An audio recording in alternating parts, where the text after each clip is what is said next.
बिस्मिल्लाहिर्रहमानिर्रहीम। अस्सलाम वालेकुम।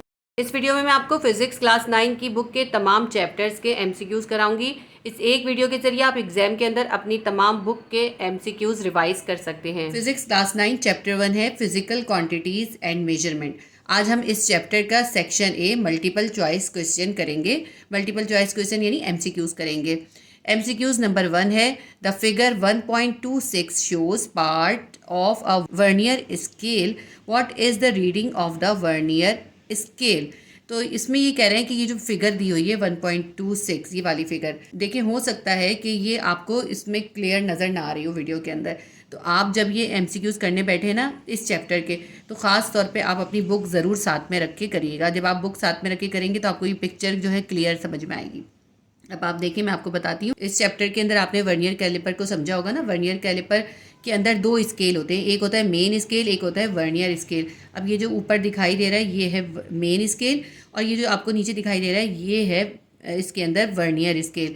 आपको इसके अंदर वर्नियर स्केल की रीडिंग बतानी है। वर्नियर स्केल की रीडिंग हम ऐसे नोट करते हैं कि वर्नियर स्केल के ऊपर ये जो ज़ीरो होता है, ये ज़ीरो मेन स्केल की जिस रीडिंग के साथ कॉन्साइड हो रहा होता है वो वर्नियर स्केल की रीडिंग होती है। तो हम देखेंगे ये ज़ीरो जो है मेन स्केल की रीडिंग में कहाँ पे कॉन्साइड हो रहा है। अब देखें यहाँ पे मेन स्केल की रीडिंग पहले समझिए 6 है और उसके बाद यहाँ पे 7 है, इनके बीच में 10 जो है स्मॉल लाइंस हैं। तो अब इसका मतलब क्या हुआ, ये क्या हुआ 6.10, 6.20, 6.30, 6.40, 6.50, 6.60। अब ये ज़ीरो जो है 50 और 60 के बीच में है। सही है, देखिए 50 है और ये 60 है, 50 और 60 के बीच में है। तो क्या हो गया, इसको फिर से पढ़ लीजिए 6.10, 6.20, 6.30, 6.40, 6.50 और फिर 50 और 60 के बीच में का मतलब है 55 है। तो हम क्या लिखेंगे इसकी रीडिंग 6.55 सेंटीमीटर। इसका आंसर आएगा 6.55। तो MCQ नंबर 1 का आंसर आएगा option B 6.55 centimetre. MCQ number 2 है 10 identical steel balls each of mass 27 grams are immersed in a measuring cylinder having 20 centimetre cube of water. पहले मैं आपको इसका मतलब समझा दूं। एक सिलेंडर था, उसके अंदर 20 सेंटीमीटर क्यूब वाटर था, उसके अंदर 10 स्टील की बॉल्स डाली हैं और हर एक बॉल का जो मास है वो है 27 ग्राम। अब आगे देखते हैं। The reading of water level rises to 50 centimetre. What is the density of the steel. 20 centimetre water के सिलेंडर के अंदर जब 27 ग्राम की 10 स्टील की बॉल्स डाली तो वाटर का जो लेवल था वो 50 सेंटीमीटर तक चला गया, राइज अप हो गया। तो अब आप बताइए डेंसिटी क्या होगी। इस MCQs की डायग्राम ये नहीं है, ये MCQs है, एक छोटा सा न्यूमेरिकल की तरह से है, इसको हमें सॉल्व करना होगा। मैंने इसकी डायग्राम बना के आपको एक्सप्लेन करा है, उससे आपको बहुत अच्छे से समझ में आ जाएगा। देखिए ये एक सिलेंडर है हमारे पास, ठीक है, इसके अंदर ये वाटर है। वाटर का वॉल्यूम कितना है, वाटर का वॉल्यूम है 20 cm3। वॉल्यूम के लिए जो CM3 यूज़ होता है, CM3 सेंटीमीटर क्यूब। तो ये मैंने एक सिलेंडर बना दिया, इसके अंदर ये 20 cm3 का वाटर भी फिल कर दिया और ये मैंने इसकी रीडिंग जो है 60 तक बनाई है, वरना ये ऊपर तक हो सकती है ना, ये मैंने इतना ही ड्रॉ करा है। तो इस सिलेंडर के अंदर 20 cm3 वाटर जो है पहले से मौजूद है। अब इस सिलेंडर के अंदर क्या करा, 10 आइडेंटिकल बॉल्स डाल दी। ये कितनी मैंने बॉल्स बनाई हैं, एक जैसी 10 जो है बॉलें डाल दी हैं और सबका वेट इक्वल है। और एक बॉल का वेट कितना है 27 ग्राम, 27 ग्राम की एक बॉल है। तो जैसे ये बॉल्स इसके अंदर डाली, 10 बॉल्स जो डाली, तो देखिए वाटर का लेवल जो था यहाँ 20 से राइज अप होके कहाँ पर आ गया, 50 तक आ गया, यहाँ तक आ गया। तो अब आपको इसकी डेंसिटी बतानी है। मास ऑफ वन बॉल, पहले एक बॉल का लिखेंगे, एक बॉल का कितना है 27 ग्राम। हमारे पास बॉल्स हैं 10, तो हम निकालेंगे मास ऑफ 10 बॉल्स। 10 बॉल्स का कितना हो जाएगा, 27 को हम 10 से मल्टीप्लाई करेंगे तो 270 ग्राम्स की हमारे पास टोटल मास है। यानी इसके अंदर जितना टोटल मास डाला है वो है 270 ग्राम्स। अब हम वॉल्यूम लिख लेते हैं। वॉल्यूम कितना है, देखें इनिशियल वॉल्यूम कितना था 20 था और फाइनल वॉल्यूम हो गया 50। तो हमें इसका डिफरेंस निकालना होगा। तो वॉल्यूम यानी V कैसे निकालेंगे हम, फाइनल वॉल्यूम में से इनिशियल वॉल्यूम को माइनस कर देंगे। फाइनल वॉल्यूम है 50, इनिशियल वॉल्यूम था हमारा 20, तो हमारा वॉल्यूम आ जाएगा 50 - 20 30 cm3। ये हमारे पास वॉल्यूम आ गया, ठीक है 30 cm3। हमें निकालनी है डेंसिटी। डेंसिटी फाइंड करने के लिए फॉर्मूला यूज़ होता है density will be equals to mass divided by volume. अब आपके पास देखें वॉल्यूम भी है और आपके पास मास भी है। इस मास को वॉल्यूम से डिवाइड कर दें, आपके पास डेंसिटी आ जाएगी। Density will be equals to mass हमारे पास है 270 ग्राम्स, इसको हम डिवाइड करेंगे वॉल्यूम यानी 30 cm3 से, हमारे पास आंसर आता है 9 ग्राम पर cm3। ठीक है, ग्राम पर cm3। ये हमने अब MCQ सॉल्व कर लिया। इसके ऑप्शन देख लेते हैं। ऑप्शन ए है 0.90 ग्राम पर cm3 और ऑप्शन बी है 8.1 ग्राम पर cm3, ऑप्शन सी है 9 ग्राम पर cm3, ऑप्शन डी है 13.5 ग्राम पर cm3। तो इसका आंसर आएगा हमारे पास ऑप्शन सी 9.0 ग्राम पर cm3। थर्ड MCQs देखते हैं। An object of mass 100 gram is immersed in water as shown in figure 1.27। ये जो हमारे पास फिगर है 1.27, इसके अंदर कहते हैं कि 100 ग्राम का मास वाटर के अंदर जो है इमर्स्ड कर दिया है, भिगो दिया है। ये सिलेंडर है, इसके अंदर यहाँ पे 50 के लेवल तक पानी है कि इसके अंदर 50 cm3 पानी है और फिर इसके अंदर 100 ग्राम का ये मास इमर्स कर दिया। तो अब देखें वाटर का लेवल कहाँ तक चला गया, इसमें रीडिंग नोट करें 90 तक पहुँच गया। आपकी बुक के अंदर आप देखेंगे ना, आपको ये लिखे हुए नजर आएंगे 10, 20, 30, 40, 50, 60, 70, 80, 90, 100। तो 90 तक जो है वाटर लेवल चला गया। इसके आगे पढ़ते हैं। What is the density of the material from which object is made. तो ये जो इसके अंदर ऑब्जेक्ट डाली है, आपको उसकी जो है डेंसिटी फाइंड करनी है। बिल्कुल उसी तरह आप फाइंड करेंगे। आप मास को डिवाइड कर देंगे वॉल्यूम से। अब इसका वॉल्यूम आप कैसे निकालेंगे? इसका वॉल्यूम ये लिखा हुआ देखें, 50 था पहले और फिर 90 हो गया। तो आप फाइनल वॉल्यूम में से इनिशियल वॉल्यूम को माइनस कर दें। 90 में से 50 माइनस करें, कितना आ जाएगा? 40 आ जाएगा। फिर आप ये आ गया वॉल्यूम और मास कितना है 100। MCQ नंबर 3 को मैं आपको शॉर्टली जो है सॉल्व करके दिखाती हूँ। देखें वॉल्यूम हमारे पास कितना है, पहले हमारे पास था 50 और बाद में हो गया था 90। तो हम 90 में से 50 को माइनस कर देंगे, हमारे पास वॉल्यूम आ जाएगा 40 cm3। मास कितना गिवन है? 100 ग्राम्स का मास जो है इमर्स किया है। तो डेंसिटी कैसे निकालते हैं? हम निकालते हैं mass divided by V, volume. तो डेंसिटी हम फाइंड कर लेंगे। मास हमारे पास है 100 और वॉल्यूम हमारे पास है 40। 100 को 40 से डिवाइड कर दें, हमारे पास आंसर आ जाएगा 2.5 ग्राम पर cm3। ऊपर मास है ना, मास का होता है ग्राम और नीचे जो है वॉल्यूम है, वॉल्यूम का है cm3। तो ग्राम पर cm3। MCQs नंबर 3 के ऑप्शन देखते हैं। ऑप्शन ए है 0.4 ग्राम पर cm3। अब देखिए इसके अंदर जो है स्लैश का साइन डालने से रह गया, ये जो यहाँ पे ना पर आना चाहिए, ग्राम पर cm3। यहाँ सब जगह पे ये स्लैश का साइन नहीं है, सब में ग्राम पर cm3 आएगा, क्योंकि जो डेंसिटी का यूनिट होता है ग्राम पर cm3 होता है या फिर किलोग्राम पर m3 होता है। तो अब देख लेते हैं ऑप्शन ए क्या है। ऑप्शन ए है 0.4 ग्राम पर cm3, ऑप्शन बी 0.9 ग्राम पर cm3, ऑप्शन सी 1.1 ग्राम पर cm3, ऑप्शन डी 2.5 ग्राम पर cm3। हमारा आंसर क्या निकला है? हमारा आंसर निकला है 2.5 ग्राम पर cm3। MCQ नंबर 3 का आंसर आएगा ऑप्शन डी 2.5 ग्राम पर cm3। MCQ नंबर 4 है what is the reading of this micrometer in figure 1.28। अब आपको ये वाली फिगर दी है 1.28, इसके अंदर आपको माइक्रोमीटर की रीडिंग बतानी है। ये जो डायग्राम है ये एक माइक्रोमीटर की डायग्राम है। माइक्रोमीटर की पूरी नहीं बनाई इन्होंने, दोनों स्केल्स दिखा दिए हैं। तो आपको इसकी रीडिंग बतानी है। इसकी रीडिंग निकालने की जो है बहुत ट्रिकी है। मैं आपको इसमें समझाऊंगी और फिर मैं आपको निकाल कर भी दिखाऊंगी। अपनी बुक को खोल के सामने रखें तो आपको यहाँ पे नजर आएगा, यहाँ पे 0 से लेके 5 तक है, यानी कि ये जो हर सिंगल लाइन है ये 1 के बराबर है। देखिए 0, 1, 2, 3, 4, 5, इसके बाद एक और आ रहा है 6, ठीक है, और उसके बाद जो है आगे जो है हाफ नज़र आ रहा है, पूरा नज़र नहीं आ रहा। इसके बाद तो 7 की लाइन होगी ना, लेकिन 7 नज़र नहीं आ रहा। इसका मतलब है 7 से पहले है, 6 और 7 के दरमियान में है। तो हम क्या करेंगे, इसको हम लेंगे 6.5। देखिए मैं दोबारा बताती हूँ, ये 0 है, 1, 2, 3, 4, 5, 6, 7 और 6 के बीच में देखें ये जो है इसकी लाइन कंसाइड हो रही है। तो इसलिए क्या लिखेंगे हम? 6.5 लिखेंगे। तो इस वाले स्केल की रीडिंग आ गई 6.5। अब इसकी रीडिंग कैसे लेंगे? इसकी रीडिंग यहाँ से देखें 5, 10, 15, 20 है ना। तो आप इसको, ये जो लाइन है इस लाइन को देखें, ये इस स्केल में किस तरफ कॉन्साइड हो रही है। तो ये लाइन जो है इधर कॉन्साइड हो रही है। मैं इसको थोड़ा सा आगे निकाल के दिखाती हूँ। देखिए यहाँ कॉन्साइड हो रही है। तो यहाँ तक था 10 और 15 के बीच में भी 5 लाइन्स है। हर स्मॉल लाइन को आप गिनते हुए चलें। 10 के बाद आएगी एक लाइन आएगी जो 11, 12 और 13, 14 और 15। देखें 10 और 15 के बीच में आ रहा है, ये किस पे आ रहा है? 13 पे आ रहा है। दोबारा से गिन लें, 11, 12, 13 किस पे आ रहा है? 13 पे आ रहा है। ये जो सर्कुलर स्केल है इसमें 13 पे आ रहा है, तो हम इसको 13 ही लेते हैं, हम इसको लेंगे 0.13 जो भी आ रहा है ना। अगर 15 आता, अगर ये 15 इसके साथ मिल रहा होता यहाँ पर, तो फिर हम लिखते 0.15। अगर 20 आता तो हम लिखते 0.2, अगर 10 आता तो 0.10, और अगर 5 आता तो 0.5। ठीक है, तो यहाँ पे हम इस वाली रीडिंग के साथ पॉइंट ऐड करते हैं। ठीक है, तो अब हमारे पास रीडिंग क्या बन रही, इस स्केल पे आ रही थी 6.5 और इधर आ रही थी कितनी, इधर आ रही थी हमारी 0.13। तो ये जो 6.5 है इसके अंदर ये 0.13 हम प्लस कर देंगे, तो हमारे पास टोटल रीडिंग आ जाएगी माइक्रोमीटर की।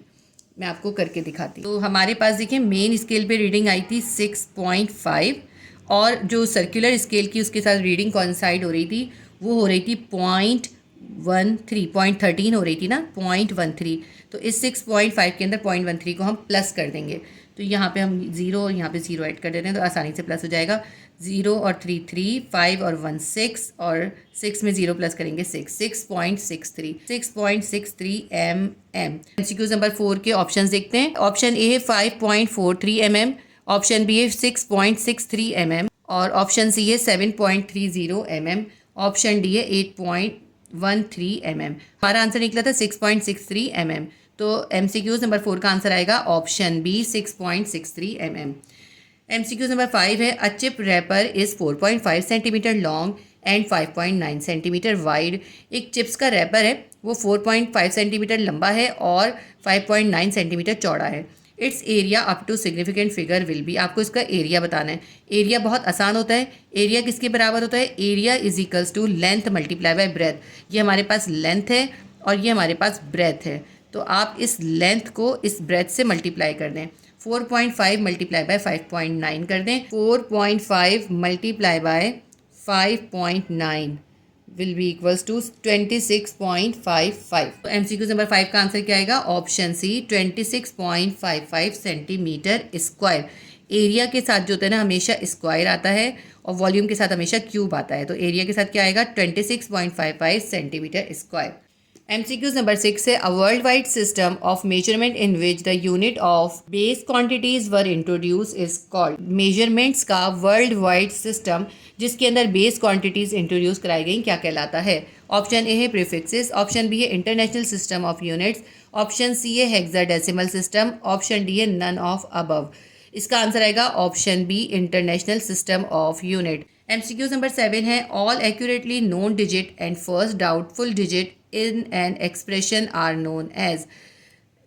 किसी भी एक्सप्रेशन के अंदर जो एक्यूरेट नोन डिजिट होते हैं या फर्स्ट डाउटफुल डिजिट होते हैं वो क्या कहलाते हैं। ये जो है ना सिग्निफिकेंट फिगर की डेफिनेशन है, तो इसका आंसर जो है डेफिनेटली सिग्निफिकेंट फिगर ही आएगा।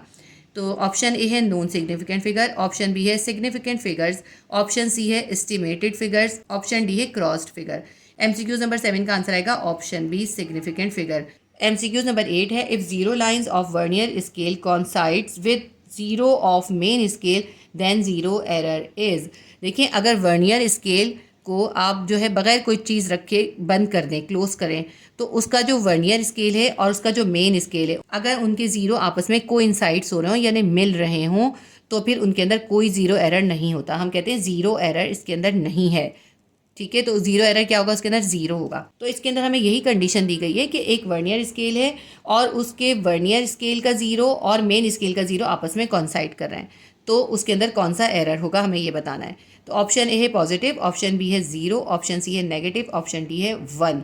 तो इसके अंदर कोई एरर नहीं होगा, तो कौन सा एरर होगा, जीरो होगा। तो हम ऑप्शन बी लगाएंगे जीरो। ठीक है, और अगर इसका कॉन्साइड नहीं कर रहे होते तो फिर इसके अंदर पॉजिटिव ज़ीरो एरर और नेगेटिव ज़ीरो एरर होता है। इसके अंदर कोई ज़ीरो एरर नहीं है, ना नेगेटिव है ना पॉजिटिव है ना ही 1 है, कोई एरर नहीं है, इसलिए हम लिखेंगे option B zero. MCQ number 9 है zero error of the instrument is.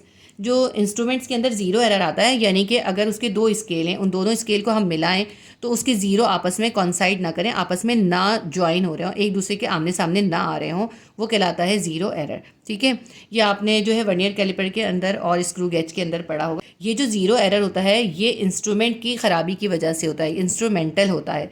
तो ऐसे एरर जो किसी इंस्ट्रूमेंट के मेल फंक्शनिंग की वजह से हो उनकी ख़राबी की वजह से वो कहलाते हैं सिस्टमेटिक एरर। तो ये जो ज़ीरो एरर होता है इंस्ट्रूमेंट्स के अंदर, ये कैसा एरर होता है? ये होता है सिस्टमेटिक एरर। अब इसके मैं आपको ऑप्शंस बता देती हूँ। ऑप्शन ए है सिस्टमेटिक एरर, ऑप्शन बी है ह्यूमन एरर, ऑप्शन सी है रैंडम एरर, ऑप्शन डी है क्लासिफाइड एरर। जीरो एरर जो है इंस्ट्रूमेंट की खराबी से होता है, और इंस्ट्रूमेंट की खराबी से जो एरर होता है वो होता है सिस्टमेटिक एरर।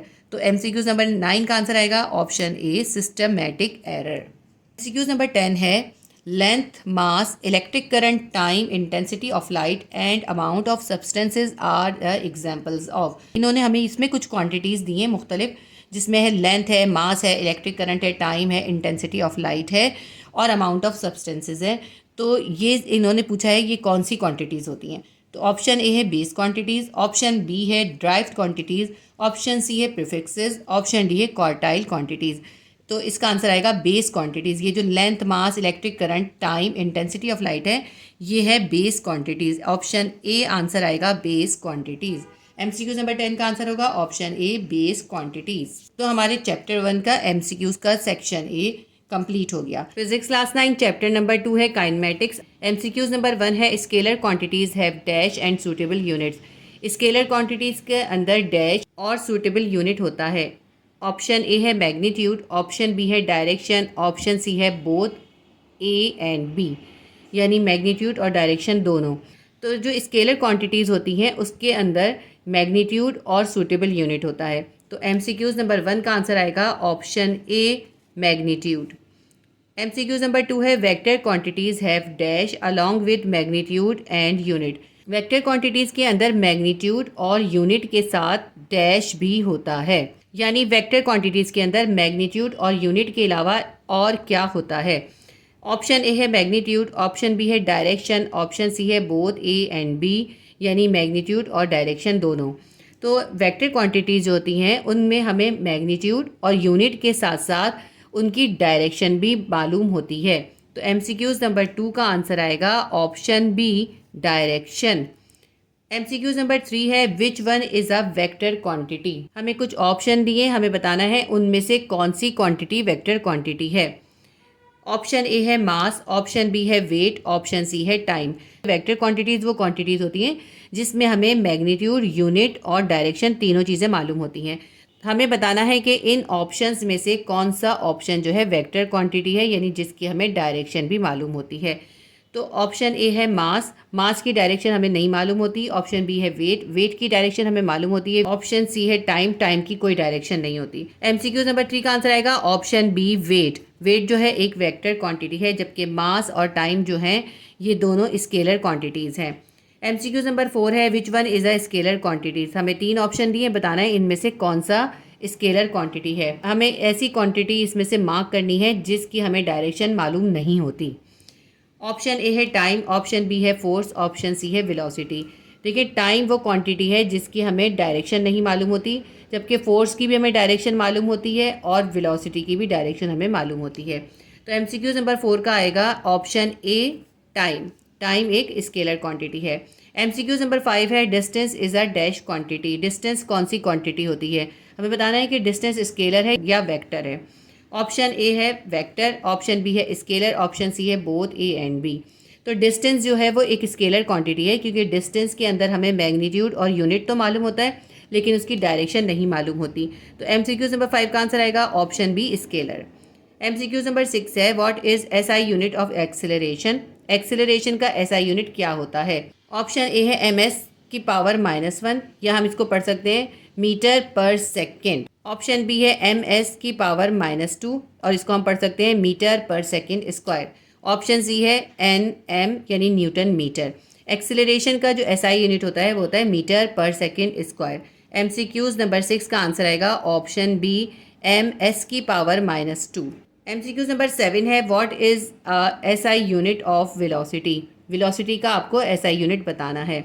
ऑप्शन ए है न्यूटन मीटर, ऑप्शन बी है metre per second, option C है metre per second square. Newton metre जो है वो टॉर्क का यूनिट होता है, मीटर पर सेकेंड वेलोसिटी का यूनिट होता है और मीटर पर सेकेंड स्क्वायर जो है एक्सेलरेशन का यूनिट होता है। इसमें हमसे वेलोसिटी का एसआई यूनिट पूछा है। एमसीक्यूज नंबर 7 का आंसर आएगा option B metre per second. Velocity का एसआई यूनिट होता है metre per second. MCQs number 8 है shortest distance between 2 point is called. कोई भी दो पॉइंट के दरमियान का जो शॉर्टेस्ट डिस्टेंस होता है, यानी एक पॉइंट ये ए है और एक पॉइंट यहाँ पे बी है, इन दोनों पॉइंट को जो बिल्कुल स्ट्रेट लाइन जो मिलाती है वो कहलाती है उसका डिस्प्लेसमेंट। देखें, इस ए से बी तक आप मुख्तलिफ तरीक़ों से ऐसे भी जा सकते हैं, ऐसे भी जा सकते हैं, लेकिन इन दोनों पॉइंट्स के दरमियान का जो शॉर्टेस्ट डिस्टेंस है वो कहलाता है डिस्प्लेसमेंट। ऑप्शन देख लेते हैं। ऑप्शन ए है डिस्टेंस, ऑप्शन बी है स्पीड, ऑप्शन सी है डिस्प्लेसमेंट। दो पॉइंट का शॉर्टेस्ट डिस्टेंस जो है वो डिस्प्लेसमेंट होता है, इसलिए एमसीक्यूज नंबर 8 का आंसर आएगा ऑप्शन सी डिस्प्लेसमेंट। तो चैप्टर नंबर 2 के 8 एमसीक्यूज हमने कंप्लीट कर लिए। चैप्टर नंबर 3 है dynamics, section A multiple choice question start करते हैं। क्वेश्चन नंबर 1 है Newton's first law of motion is also known as law of. Newton के फर्स्ट लॉ ऑफ मोशन को कौन सा लॉ ऑफ मोशन भी कहते हैं? ऑप्शन ए है स्पीड, ऑप्शन बी है रेस्ट, ऑप्शन सी है इनर्शिया, ऑप्शन डी है फोर्स। तो इसका आंसर आएगा ऑप्शन सी इनर्शिया। न्यूटन के फर्स्ट लॉ ऑफ मोशन को लॉ ऑफ इनर्शिया भी कहते हैं। नंबर 2 है quantity of matter contain in body is called. किसी बॉडी के अंदर मैटर की जो क्वांटिटी होती है उसे क्या कहते हैं? ऑप्शन ए है मास, ऑप्शन बी है वॉल्यूम, ऑप्शन सी है एरिया, ऑप्शन डी है वेट। तो किसी बॉडी में जितना मैटर की क्वांटिटी होती है वो उसका मास कहलाता है। तो एमसीक्यूज नंबर 2 का आंसर आएगा ऑप्शन ए मास। एमसीक्यूज नंबर 3 है quantity of motion contained in a body is called. किसी बॉडी में जो मोशन की क्वांटिटी होती है उसे क्या कहते हैं? ऑप्शन ए है force, option B inertia, option C momentum, option D gravity. कोई बॉडी अगर मोशन कर रही है तो उस बॉडी के अंदर मोशन की जितनी क्वांटिटी है वो उसका मोमेंटम कहलाती है। तो एमसीक्यूज नंबर 3 का आंसर आएगा option C momentum. MCQs number 4 है law of conservation of momentum defines that the total momentum of a system of two bodies before and after collision dash. हमें ये बताना है कि law of conservation of momentum के according दो bodies के system का मोमेंटम कोलिजन से पहले और कोलिजन के बाद कैसा रहता है, हमें ये बताना है। देखें, law of conservation of momentum हमें ये बताता है कि दो बॉडीज़ के सिस्टम में दोनों बॉडीज़ के टकराने से पहले जो मोमेंटम होगा, बॉडीज़ के टकराने के बाद भी वही मोमेंटम होगा, यानी momentum remains same before collision and after collision. ये है law of conservation of momentum. तो अब इसके ऑप्शन देख लेते हैं। ऑप्शन क्या है? ऑप्शन ए है रिमेन्स कांस्टेंट, ऑप्शन बी है retain more momentum, option C है loses some momentum, option D है none of above is true. Law of conservation के अकॉर्डिंग दो बॉडीज़ का मोमेंटम कोलिजन से पहले और कोलिजन के बाद भी कांस्टेंट रहता है, सेम रहता है। तो इसका आंसर आएगा option A remain constant. MCQ number 5 है weight of a body can be measured using a spring balance, it differs from place to place because of variation इन।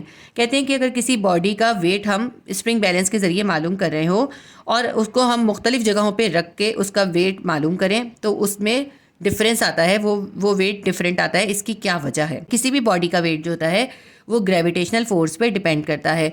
अब मुख्तलिफ जगहों पे ग्रेविटेशनल फोर्स डिफरेंट होती है, इस वजह से एक ही बॉडी का वेट मुख्तलिफ जगहों पे मुख्तलिफ हो सकता है। तो इसकी रीज़न क्या है? इसकी रीज़न है ग्रेविटेशनल पुल या ग्रेविटेशन फोर्स। तो पहले ऑप्शन पढ़ लेते हैं हम। ऑप्शन ए है एक्सेलरेशन, ऑप्शन बी है ग्रेविटेशनल पुल, ऑप्शन सी है वेलोसिटी, ऑप्शन डी है साइज ऑफ स्प्रिंग बैलेंस। देखें, स्प्रिंग बैलेंस के साइज से कोई फ़र्क नहीं पड़ता, एक्सेलरेशन से भी कोई फ़र्क नहीं पड़ता और वेलोसिटी चेंज होने से भी कोई फ़र्क नहीं पड़ता, बल्कि ग्रेविटेशनल पुल से फ़र्क पड़ता है।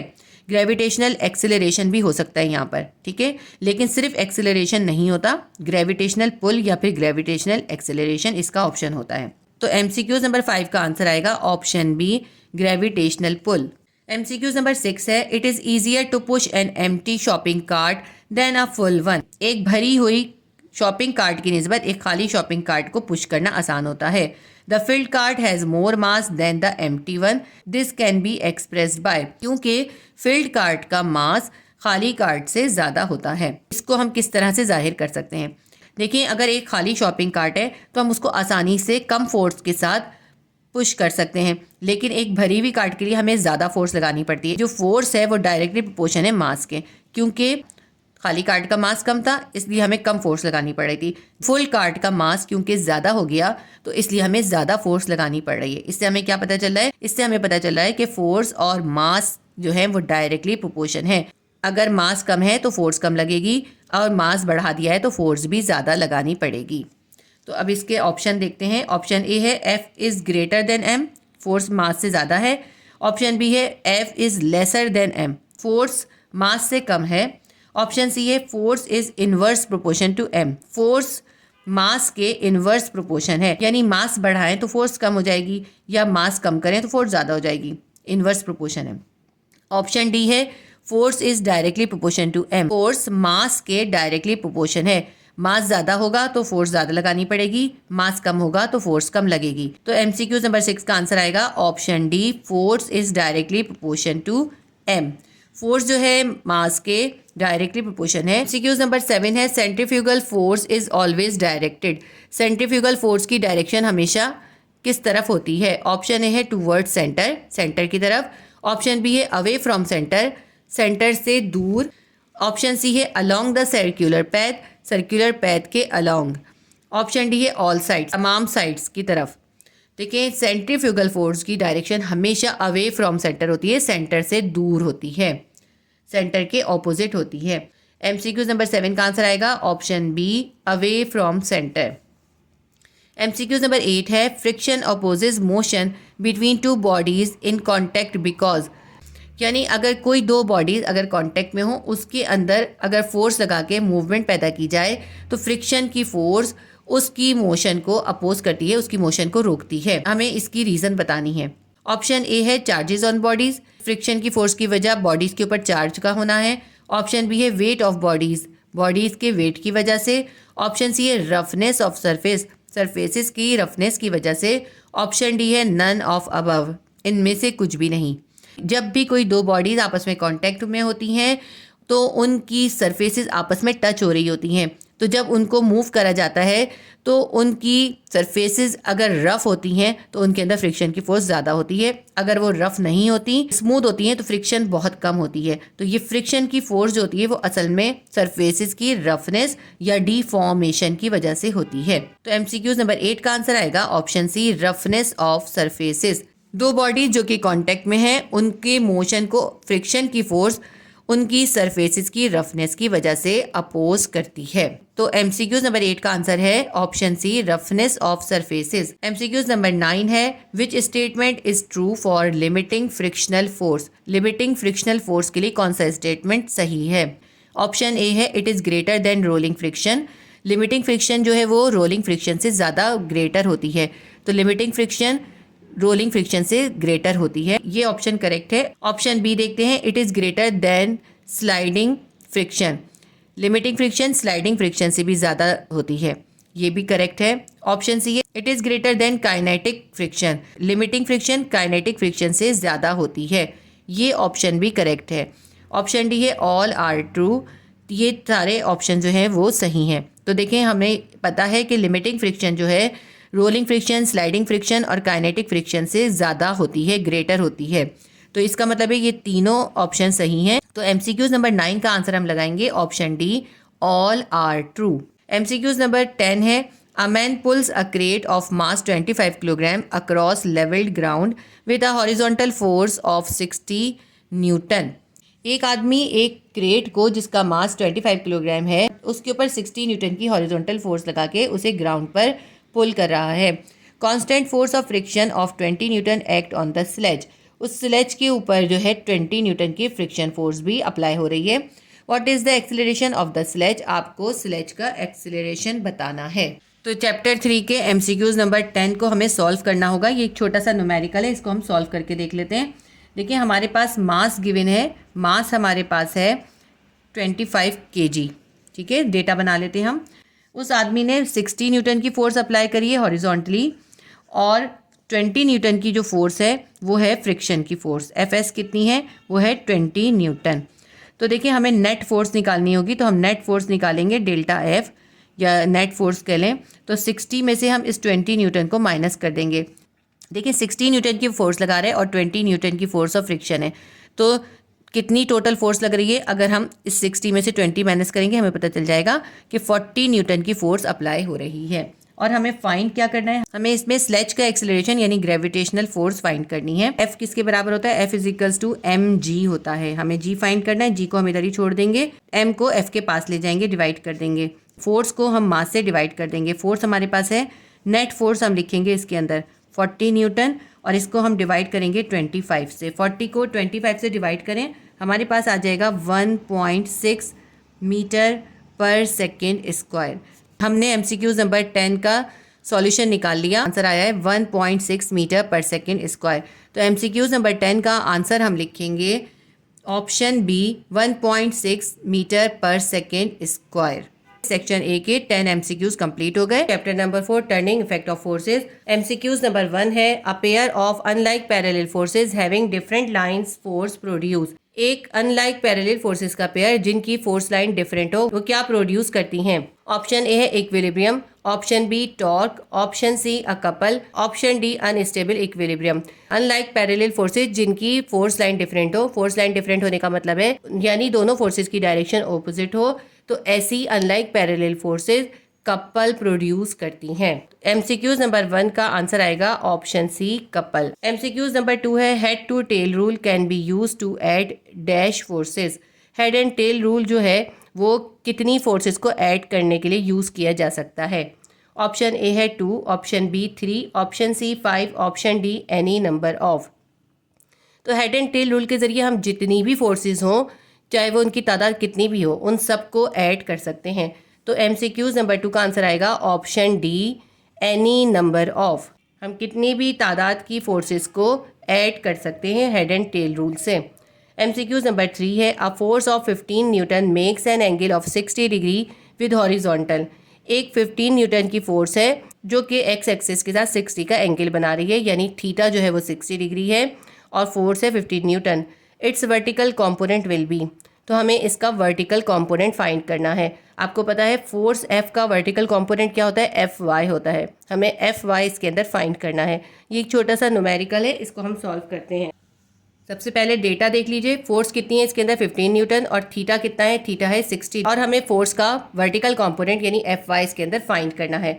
Fy फाइंड करने के लिए हम क्या करते हैं, हम फोर्स F को साइन थीटा से मल्टीप्लाई कर देते हैं। Fy will be equals to F multiply by sine theta. अब F की जगह इसकी वैल्यू सब्स्टिट्यूट करते हैं और थीटा की जगह थीटा की value.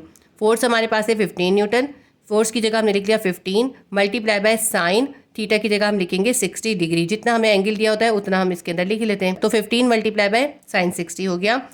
Fy will be equals to 15 multiply by, अब साइन 60 की वैल्यू आप चाहे तो कैलकुलेटर में देख लें, वरना आपकी बुक के अंदर भी पेज नंबर 92 पे एक छोटा सा चार्ट है जिसके अंदर साइन, कॉस और टेन थीटा की वैल्यूज़ हैं। ठीक है, तो साइन 60 की वैल्यू क्या है, साइन 60 की वैल्यू है 0.866। 0.866 को हम फोर्स यानी 15 से मल्टीप्लाई करेंगे, हमारे पास Fy आ जाएगा 12.99 न्यूटन। इसको हम राउंड ऑफ कर देते हैं। इसके लास्ट डिजिट को देखें 9 है, 9 जो है 5 से बड़ा है, तो इसको हम रिमूव कर देंगे और यहाँ पे 1 ऐड कर देंगे। जब यहाँ 9 में 1 ऐड होगा तो क्या बन जाएगा, यहाँ पे 10 हो जाएगा। 10 हो जाएगा तो 1 यहाँ चला जाएगा, तो यहाँ पे देखें दोनों तरफ 0 हो गया। तो यहाँ पे 12 था, 12 के अंदर 1 प्लस हो जाएगा, 13 हो जाएगा। तो ये राउंड ऑफ हम करें तो कितना बन रहा है, 12.99 का राउंड ऑफ हो रहा है 13 न्यूटन। तो हमारे पास y कंपोनेंट की वैल्यू आ रही है 13 न्यूटन। एक बार और मैं आपको इसका क्वेश्चन रीड कर देती हूँ। 15 न्यूटन की फोर्स है और 60 डिग्री का एंगल बना रही है हॉरिजॉन्टली।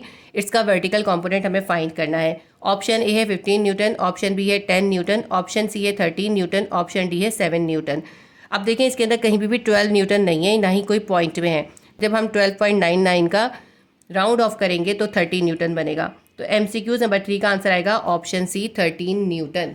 MCQ नंबर 4 है a body is in equilibrium when it has. एक बॉडी उस वक्त इक्विलिब्रियम में होती है, हमें बताना है कब इक्विलिब्रियम में होती है। ऑप्शन ए है यूनिफॉर्म स्पीड, जब वो यूनिफॉर्म स्पीड से मूव कर रही हो। ऑप्शन बी है यूनिफॉर्म एक्सीलरेशन, जब उसका यूनिफॉर्म एक्सीलरेशन हो। ऑप्शन सी है बोथ ए एंड बी, यानी यूनिफॉर्म स्पीड भी हो और यूनिफॉर्म एक्सीलरेशन भी हो। ऑप्शन डी है जीरो एक्सीलरेशन, जब उसके अंदर किसी भी किस्म का एक्सीलरेशन ना हो, ना ही उसके अंदर लीनियर एक्सीलरेशन हो और ना ही एंगुलर एक्सीलरेशन हो। क्वेश्चन आंसर के अंदर इक्विलिब्रियम की डेफिनेशन पड़ी थी। इक्विलिब्रियम की डेफिनेशन क्या है, कोई बॉडी उस वक्त इक्विलिब्रियम में होती है जब उसके अंदर लीनियर और एंगुलर किसी भी किस्म का एक्सीलरेशन ना हो, यानी उसके अंदर जीरो एक्सीलरेशन हो। तो MCQ नंबर 4 का आंसर आएगा option D, zero acceleration. MCQ number 5 है, a body is in stable equilibrium after slight tilt if it's centre of gravity. एक बॉडी को अगर हम थोड़ा सा स्लाइटली टिल्ट कर दें, यानी कि थोड़ा सा मूव कर दें और वो वापस अपनी पोजीशन पर आ जाए, तो हम कहते हैं कि उसके अंदर स्टेबल इक्विलिब्रियम है। तो हमें बताना है कि जब कोई बॉडी स्टेबल इक्विलिब्रियम में हो तो उसका सेंटर ऑफ ग्रेविटी कहाँ होता है। ऑप्शन ए है remains above the point of contact, contact के पॉइंट के ऊपर होता है। ऑप्शन बी है remain on one side of the point of contact, contact के एक साइड पर होता है। ऑप्शन सी है passes over the point of contact, point of contact से गुजर रहा होता है। ऑप्शन डी है इज एट लोएस्ट पोजीशन, उसकी लोएस्ट पोजीशन पे होता है। जब कोई बॉडी स्टेबल इक्विलिब्रियम में होती है तो उसका सेंटर ऑफ ग्रेविटी उसकी लोएस्ट पोजीशन पर होता है। तो MCQ नंबर 5 का आंसर हम लगाएंगे option D, is at lowest position. MCQ number 6 है, a body is in unstable equilibrium after slight tilt if it's centre of gravity. अगर हम एक बॉडी को स्लाइटली टिल्ट करें और वो अनस्टेबल इक्विलिब्रियम में आ जाए, यानी वो वापस अपनी पुरानी पोजीशन पे ना आए, तो उसका सेंटर ऑफ ग्रेविटी कहाँ होता है। यानी किसी बॉडी का सेंटर ऑफ ग्रेविटी कहाँ होगा अगर अनस्टेबल इक्विलिब्रियम हो। ऑप्शन ए है remains on one side of the point of contact, point of contact के एक साइड पर रहता है। ऑप्शन बी है remain above the point of contact, centre of gravity जो है वो पॉइंट ऑफ कॉन्टैक्ट के ऊपर रहता है। ऑप्शन सी है passes over the point of contact, point of contact से पास कर रहा होता है। ऑप्शन डी है is position at its bottom, centre of gravity की पोजीशन उसके बॉटम में होती है। अनस्टेबल इक्विलिब्रियम के अंदर कभी भी बॉटम के अंदर सेंटर ऑफ ग्रेविटी नहीं होता। सेंटर ऑफ ग्रेविटी बॉटम के अंदर होने का मतलब है लोएस्ट पोजीशन पे होता है। लोएस्ट पोजीशन पे सेंटर ऑफ ग्रेविटी जो होता है वो स्टेबल इक्विलिब्रियम में होता है, तो इसलिए ये लास्ट वाला तो इसके अंदर नहीं आएगा। जब किसी बॉडी के अंदर अनस्टेबल इक्विलिब्रियम होता है, यानी हम उसको स्लाइटली टिल्ट करें, वो वापस अपनी पुरानी पोजीशन पे ना आए, तो उसकी वजह ये होती है क्योंकि उसका सेंटर ऑफ ग्रेविटी जो होता है पॉइंट ऑफ कॉन्टैक्ट के ऊपर होता है। तो MCQ नंबर 6 का आंसर आएगा option B, remains above the point of contact, point of contact से ऊपर रहता है। MCQ नंबर 7 है, a body is in neutral equilibrium when its centre of gravity. तो हमें बताना है कि न्यूट्रल इक्विलिब्रियम के अंदर सेंटर ऑफ ग्रेविटी की पोजीशन क्या होती है। ऑप्शन ए है is at lowest position, lowest position पे नहीं होता। मैंने आपको बताया अभी कि लोएस्ट पोजीशन के ऊपर स्टेबल इक्विलिब्रियम होता है। ऑप्शन बी है remain at same height, neutral equilibrium के अंदर centre of gravity same height पर रहता है। ऑप्शन सी है is eight highest position, centre of gravity जो है उस बॉडी के हाईएस्ट पोजीशन पे होता है। Option D is at its base, उसकी बेस में होता है। बेस में भी नहीं होता। देखें लोएस्ट पोजीशन और बेस इसका मतलब सेम ही है। न्यूट्रल इक्विलिब्रियम के अंदर सेंटर ऑफ ग्रेविटी जो है उसी सेम हाइट पर रहता है। तो MCQ नंबर 7 का आंसर आएगा option B, remains at same height, same height पर ही रहता है सेंटर ऑफ ग्रेविटी, ना लोअर होता है ना ही अबव होता है। MCQ नंबर 8 है, Bunsen burner is made stable by, Bunsen burner को स्टेबल कैसे करते हैं। अभी मैंने आपको समझाया कि स्टेबल इक्विलिब्रियम के लिए सेंटर ऑफ ग्रेविटी को बेस में होना चाहिए या लोएस्ट पोजीशन पे होना चाहिए। तो बंसन बर्नर के अंदर स्टेबल इक्विलिब्रियम के लिए हम क्या करते हैं, उसकी बेस का जो एरिया होता है उसे बढ़ा देते हैं। जब बेस एरिया बढ़ जाता है तो उसका सेंटर ऑफ ग्रेविटी जो होता है वो उसके लोएस्ट पोजीशन पे आ जाता है। इस तरह वो बैलेंस हो जाता है। तो MCQ नंबर 8 के ऑप्शन पढ़ लेते हैं हम। ऑप्शन ए है इंक्रीजिंग इट्स लेंथ, यानी अगर हम बंसन बर्नर की लेंथ को बढ़ा दें तो क्या वो स्टेबल हो जाएगा। नहीं, लेंथ बढ़ाने से स्टेबिलिटी को कोई फ़र्क नहीं पड़ता। ऑप्शन बी है इंक्रीजिंग इट्स मास, अगर हम उसका मास बढ़ा दें तो स्टेबल हो जाएगा, ये भी रॉन्ग है। ऑप्शन सी है डिक्रीजिंग इट्स बेस एरिया, अगर हम उसके बेस एरिया को छोटा कर दें, कम कर दें, तो क्या बंसन बर्नर स्टेबल हो जाएगा, ये भी रॉन्ग है। ऑप्शन डी है इंक्रीजिंग इट्स बेस एरिया, हम उसके बेस एरिया को बढ़ा दें। देखिए अगर हम बेस एरिया को बढ़ा देंगे तो बंसन बर्नर जो है वो स्टेबल हो जाएगा। उसकी वजह ये है कि बेस एरिया बढ़ाने से उसका जो सेंटर ऑफ ग्रेविटी है वो लोएस्ट पोजीशन पे होगा, इसलिए वो स्टेबल इक्विलिब्रियम अटेन कर लेगा। तो MCQ नंबर 8 का आंसर आएगा option D, increasing its base area. MCQ number 9 है, a tight rope walker carries a long pole to. देखिए जो रस्सी के ऊपर चल रहे होते हैं ना, एक्रोबैट कर रहे होते हैं, बहुत पतली रस्सी के ऊपर चल के दिखाते हैं। तो जब एक्रोबैट करने वाले किसी टाइट रस्सी के ऊपर चल रहे होते हैं तो उनके हाथ के अंदर एक लंबा सा डंडा भी होता है, एक लंबा सा पोल हाथ में रखते हैं। वो पोल हाथ में किस लिए रखते हैं? वो पोल हाथ में अपने आप को बैलेंस करने के लिए रखते हैं, स्टेबिलिटी हासिल करने के लिए, क्योंकि पोल को वो नीचे की तरफ रखते हैं जिसकी वजह से उनका जो सेंटर ऑफ ग्रेविटी होता है वो लोअर हो जाता है और उनको स्टेबल इक्विलिब्रियम हासिल हो जाता है। तो स्टेबिलिटी हासिल करने के लिए, सेंटर ऑफ ग्रेविटी को लोअर करने के लिए रस्सी पे चलने वाले जो एक्रोबैट्स होते हैं वो एक लंबा सा डंडा या पोल अपने हाथ में रखते हैं। तो MCQ नंबर 9 में दोबारा रीड करती हूँ। A tight rope walker carries a long pole to. Option A है इंक्रीज हिज वेट, अपना वेट बढ़ाने के लिए वो पोल को या डंडे को हाथ में रखते हैं। ऑप्शन बी है raise his centre of gravity, centre of gravity को ऊंचा करने के लिए यूज़ करते हैं। ऑप्शन सी है lower his centre of gravity, अपने सेंटर ऑफ ग्रेविटी को लोअर करने के लिए यूज़ करते हैं। ऑप्शन डी है keep his centre of gravity in fix position, अपने सेंटर ऑफ ग्रेविटी को फिक्स पोजीशन पे रखने के लिए यूज़ करते हैं। मैंने आपको इसका आंसर बता दिया। इसका आंसर आएगा option C, lower his centre of gravity. MCQ number 10 है stability of a racing car is increased bye.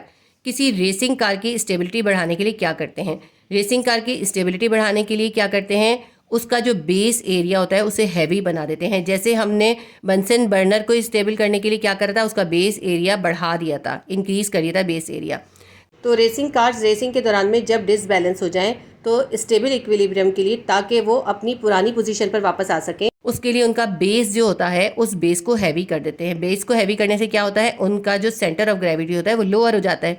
जब सेंटर ऑफ ग्रेविटी लोअर हो जाता है तो स्टेबल इक्विलिब्रियम हासिल हो जाता है। तो MCQ नंबर 10 के पहले ऑप्शन पढ़ लेते हैं। ऑप्शन ए है increasing its height, racing car को स्टेबल करने के लिए उसकी हाइट को इंक्रीज कर देते हैं, ये रॉन्ग है। ऑप्शन बी है raising it's centre of gravity, उस गाड़ी का सेंटर ऑफ ग्रेविटी जो होता है उसको इंक्रीज कर देते हैं।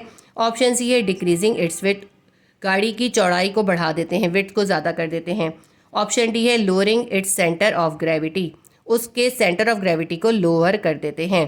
तो MCQ नंबर 10 का आंसर आएगा option D, lowering it's centre of gravity, गाड़ी के सेंटर ऑफ ग्रेविटी को लोअर कर देते हैं। उसको लोअर करने के लिए क्या करते हैं? By making cars base heavy at bottom, गाड़ियों का बेस जो होता है बॉटम से हैवी कर देते हैं, जिससे सेंटर ऑफ ग्रेविटी लोअर हो जाता है और रेसिंग कार जो होती हैं वो स्टेबल हो जाती हैं। चैप्टर 4 के तमाम MCQs कंप्लीट हो गए। चैप्टर नंबर 5 है फोर्सेस एंड मैटर। इसका MCQs करना स्टार्ट करते हैं। MCQs नंबर 1 है the springs in brakes and clutches are use.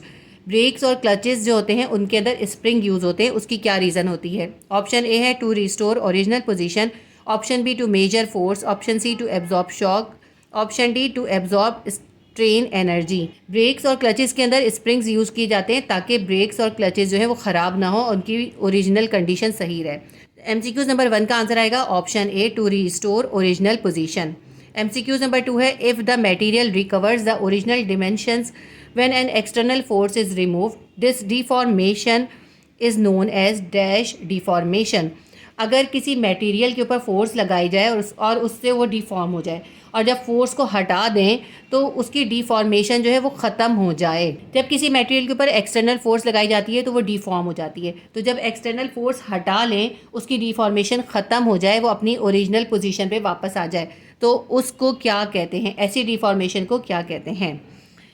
Option A है इन इलास्टिक, ऑप्शन बी है परमानेंट, ऑप्शन सी है इलास्टिक, ऑप्शन डी है इरिवर्सिबल। इसका आंसर आएगा ऑप्शन सी, इलास्टिक। यानी अगर किसी मटेरियल के ऊपर एक्सटर्नल फोर्स लगाने से वो डिफॉर्म हुई है और उस एक्सटर्नल फोर्स को हटाने के बाद वो अपनी ओरिजिनल डिमेंशन में या अपनी ओरिजिनल पोजीशन में वापस आ जाए, तो उसको हम कहते हैं इलास्टिक डिफॉर्मेशन।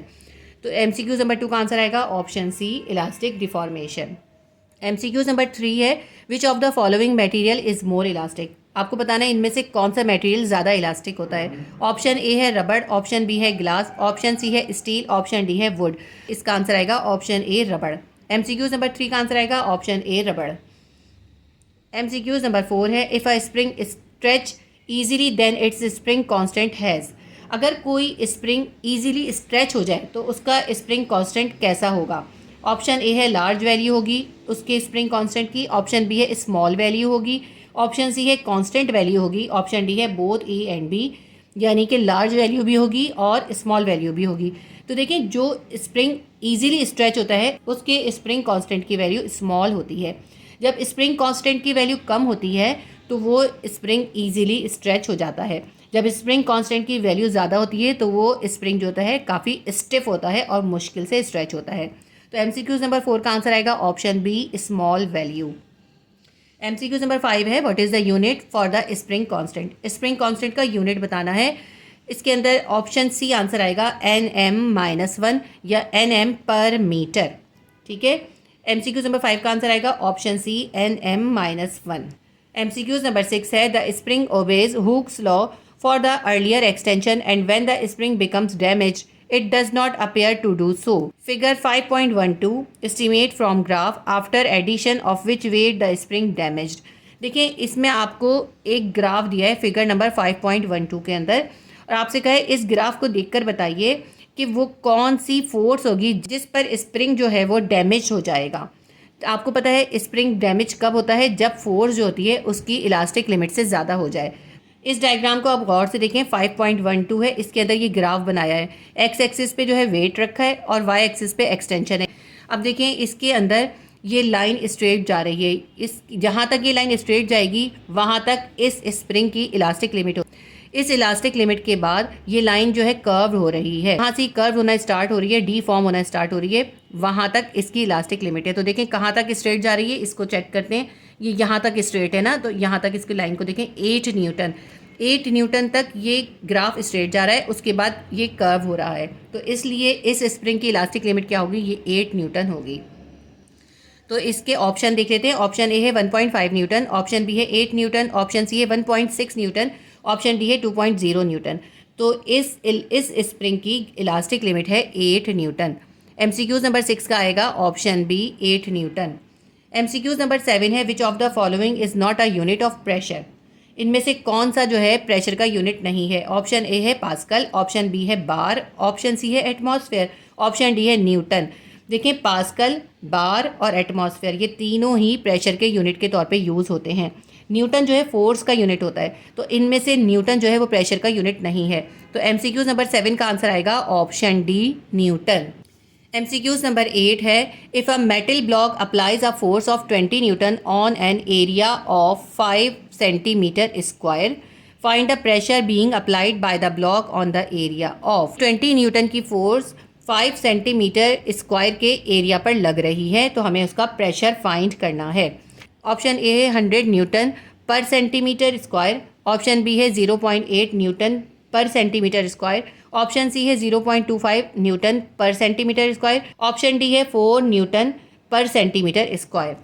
इसको सॉल्व करके देखते हैं। देखिए फोर्स कितनी लग रही है, 20 न्यूटन लग रही है, और कितने एरिया पे लग रही है, 5 सेंटीमीटर स्क्वायर के एरिया पे लग रही है। प्रेशर हमें फाइंड करना है। प्रेशर किसके बराबर होता है, force divided by area. Pressure क्या होता है, किसी भी पर यूनिट एरिया पे जो फोर्स लग रही होती है वो होता है प्रेशर, यानी pressure is equals to F divided by A. F हमारे पास है 20 और एरिया हमारे पास है 5। 20 को 5 से डिवाइड करेंगे, 4 न्यूटन पर सेंटीमीटर स्क्वायर आ जाएगा। देखें 4 न्यूटन पर सेंटीमीटर स्क्वायर को हम NCm-2 की पावर करके भी लिखते हैं, और इस तरह भी लिख सकते हैं न्यूटन, ये डिवाइड का साइन बनाएंगे और सेंटीमीटर स्क्वायर लिख देंगे। तो MCQ नंबर 8 का आंसर आएगा ऑप्शन डी, 4 न्यूटन पर सेंटीमीटर स्क्वायर। MCQ नंबर 9 है, the figure 5.13 shows a container with 3 spouts. The container is filled with water. Jets of water pour out of the spout. Why does the jet of water from the bottom spout goes farthest out from the container? देखिए कहते हैं ये एक container है water का, और इसके अंदर 3 जगह पे इसके स्पाउट्स बनाए हुए हैं, 3 जगह पे ओपनिंग्स हैं मुख्तलिफ हाइट्स के ऊपर। इसमें जो सबसे नीचे वाला ओपनिंग है या स्पाउट है, उससे जो पानी निकल रहा है वो सबसे ज़्यादा दूर तक जा रहा है। हमें इसकी रीज़न बतानी है। देखिए सबसे ऊपर वाले स्पाउट से सबसे करीब पानी गिर रहा है कंटेनर के, और बीच वाले से थोड़ा सा दूर जाके गिर रहा है। जो कंटेनर में सबसे नीचे स्पाउट है उसका पानी सबसे ज़्यादा दूर जा रहा है। हमें इसकी रीज़न बतानी है। इसकी रीज़न ये होती है कि प्रेशर जो होता है वो डेप्थ के साथ साथ इंक्रीज़ हो जाता है। ये जो सबसे नीचे वाला स्पाउट है इसमें से पानी सबसे ज़्यादा प्रेशर से निकल रहा है, इससे सबसे ज़्यादा दूर जा रहा है। तो इसके अंदर सबसे ज़्यादा प्रेशर क्यों है, क्योंकि इसकी डेप्थ देखें कितनी ज़्यादा हो गई। ऊपर से देखी जाती है डेप्थ, नीचे से नहीं देखेंगे, ऊपर से देखें तो इस स्पाउट की डेप्थ सबसे ज़्यादा है। इसलिए इसके अंदर प्रेशर सबसे ज़्यादा है, क्योंकि प्रेशर जो है डेप्थ के साथ साथ इंक्रीज़ हो जाता है। जितनी ज़्यादा डेप्थ होती है प्रेशर उतना ही ज़्यादा होता है। तो इसकी रीज़न क्या है? लास्ट वाले स्पाउट से पानी दूर जाने की वजह है कि इसके अंदर ज़्यादा प्रेशर है, क्योंकि इसकी डेप्थ ऊपर से नीचे की तरफ सबसे ज़्यादा है। तो ऑप्शन पढ़ लेते हैं। ऑप्शन ए है pressure decreases with the depth. Option B है pressure increases with the depth. Option C है more water available to flow out from the bottom. Option D है density of water different at different places. तो इसकी reason क्या है? Pressure increases with the depth. जब depth increase होती है तो प्रेशर इंक्रीज हो जाता है। इस वजह से इस कंटेनर के सबसे नीचे वाले स्पाउट से सबसे ज़्यादा दूर पानी जा रहा है। तो MCQs नंबर 9 का आंसर आएगा option B, pressure increases with depth. Chapter number 5 के MCQs कंप्लीट हो गए। यूनिट नंबर 6 ग्रेविटेशन के MCQs करते हैं। MCQs नंबर 1 है the motion of a falling ball towards earth is due to the. जब किसी बॉल को फेंका जाता है तो वो ज़मीन पर नीचे की तरफ आती है, हमें इसकी रीज़न देनी है। ऑप्शन ए है वेटलेसनेस, उसका वेट नहीं होता इस वजह से। ऑप्शन बी है ग्रेविटेशनल फोर्स की वजह से। ऑप्शन सी है acceleration due to gravity. Option D है बोथ ए एंड बी, यानी वेटलेसनेस और ग्रेविटेशनल फोर्स, इन दोनों की वजह से। देखिए, जब भी कोई चीज़ फेंकी जाती है या ऊपर से गिरती है तो वो ज़मीन पे नीचे की तरफ हमेशा एक्सेलरेशन ड्यू टू ग्रेविटी की वजह से आती है। तो MCQ नंबर 1 का आंसर आएगा option C, acceleration due to gravity. कोई भी गिरती हुई चीज़ ज़मीन की तरफ एक्सेलरेशन ड्यू टू ग्रेविटी की वजह से आती है। जो एक्सेलरेशन ड्यू टू ग्रेविटी है ये उस बॉडी के वेट के अकॉर्डिंग होता है। बॉडी का जितना वेट होता है उतना ही एक्सेलरेशन ड्यू टू ग्रेविटी होता है। इसको हम स्मॉल g से जाहिर करते हैं। MCQ नंबर 2 है Newton's law of gravitation holds between every two objects on the. Object के दरमियान जो ग्रेविटेशनल फोर्स का न्यूटन्स का लॉ ऑफ ग्रेविटेशन है वो कहाँ कहाँ एप्लीकेबल होता है। ऑप्शन ए है ऑन अर्थ, ऑप्शन बी है ऑन जुपिटर, ऑप्शन सी है ऑन मून, ऑप्शन डी है on universe. Newton's law of gravitation जो है वो यूनिवर्स पे अप्लाई होता है। पूरी यूनिवर्स में जितनी भी चीज़ें हैं, चाहे वो ज़मीन है, चाहे वो कोई स्टार्स हैं या कोई सैटेलाइट्स हैं, इन तमाम के ऊपर न्यूटन्स का लॉ ऑफ ग्रेविटेशन अप्लाई होता है। MCQ नंबर 2 का आंसर आएगा option D, on universe. Number 3 है numerical value of capital G is. हमें कैपिटल G या यूनिवर्सल ग्रेविटेशनल फोर्स की वैल्यू बतानी है। इसका आंसर आएगा option A, capital G is equals to 6.673 multiply by 10 की power -11 Newton metre square per kilogram square. MCQ number 3 का answer है ऑप्शन ए। ऑप्शन बी बिल्कुल सेम है, लेकिन यहाँ पे 10 की पावर +11 है। 10 की पावर इसके अंदर -11 आती है। कैपिटल G की वैल्यू होती है 6.673 इंटू 10 की power -11 Newton metre square per kilogram square. तो MCQ नंबर 3 का आंसर आएगा ऑप्शन ए। MCQ नंबर 4 है gravitational field of earth is directed. ज़मीन की ग्रेविटेशनल फील्ड की डायरेक्शन किस तरफ होती है। ऑप्शन ए है towards the earth, option B है towards the sun, option C है towards the moon, option D है अवे फ्रॉम अर्थ।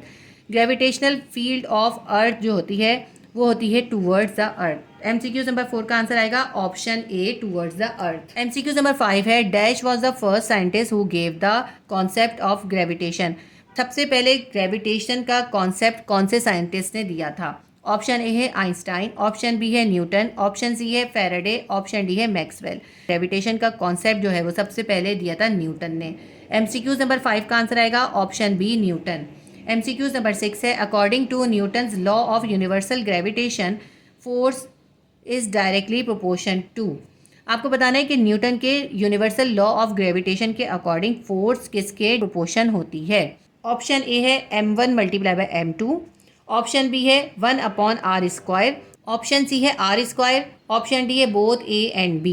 देखिए, न्यूटन्स का जो लॉ ऑफ ग्रेविटेशन होता है उसमें फोर्स जो होती है वो उन दोनों बॉडीज़ के मासेस के प्रोडक्ट के डायरेक्टली प्रोपोर्शन होती है। तो ये फोर्स जो है m1 मल्टीप्लाई बाय m2 के डायरेक्टली प्रोपोर्शन है। तो ऑप्शन ए इसका आंसर है। और यही फोर्स जो होती है इन्वर्स प्रोपोर्शन होती है। 1/r² का मतलब क्या है, इन्वर्स प्रोपोर्शन होती है उन दोनों बॉडीज के दरमियान के डिस्टेंस के। ऑप्शन डी में हमें कहा था कि बोथ ए और बी करेक्ट है। इस MCQ का आंसर ऑप्शन ए भी करेक्ट है, ऑप्शन बी भी करेक्ट है। तो इसलिए हम MCQ नंबर 6 का आंसर लगाएंगे option D, both A and B. MCQ number 7 है ग्रेविटेशनल फोर्स इज ऑलवेज। ये ग्रेविटेशनल फोर्स यानी कैपिटल G जो है वो हमेशा क्या होती है। ऑप्शन ए है रिपल्सिव, ऑप्शन बी है अट्रैक्टिव, ऑप्शन सी है बोथ ए एंड बी, यानी रिपल्सिव भी होती है और अट्रैक्टिव भी होती है। ऑप्शन डी है none of these.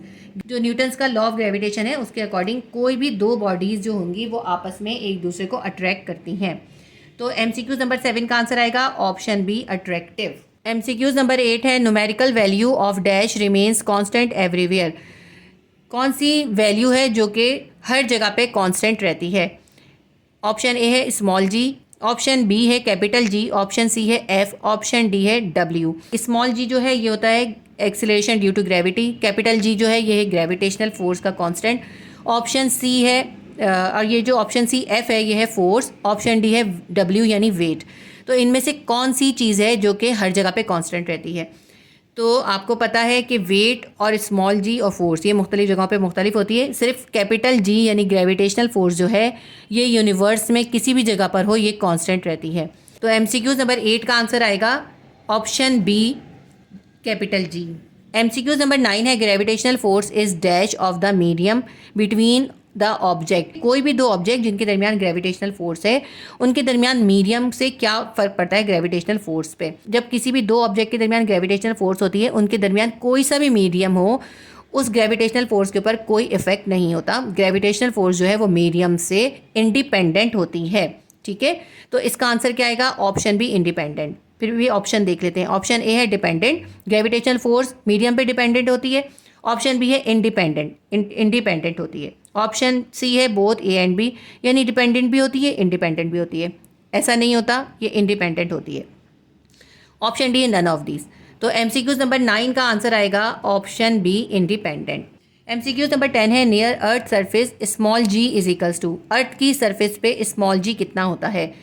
Option A है 10 metre per second square, option B है 1.6 metre per second, option C है both A and B, option D है नन ऑफ दीज। तो अर्थ की सरफेस के ऊपर स्मॉल जी की value 9.8 metre per second square भी होती है और 10 मीटर पर सेकेंड स्क्वायर भी लिखी जाती है। तो MCQ नंबर 10 का आंसर आएगा option A 10 metre per second square. MCQ number 11 है Newton's law of gravitation is consistent with Newton's dash law of motion. Newton's के लॉ ऑफ ग्रेविटेशन की न्यूटन के कौन से लॉ के साथ मुताबिकत है? ऑप्शन ए है फर्स्ट लॉ ऑफ मोशन से, ऑप्शन बी है न्यूटन के सेकंड लॉ ऑफ मोशन से, ऑप्शन सी है न्यूटन के थर्ड लॉ ऑफ मोशन से, ऑप्शन डी है ऑल ऑफ देम। न्यूटन का जो लॉ ऑफ ग्रेविटेशन है वो न्यूटन के थर्ड लॉ ऑफ मोशन से कंसिस्टेंट है।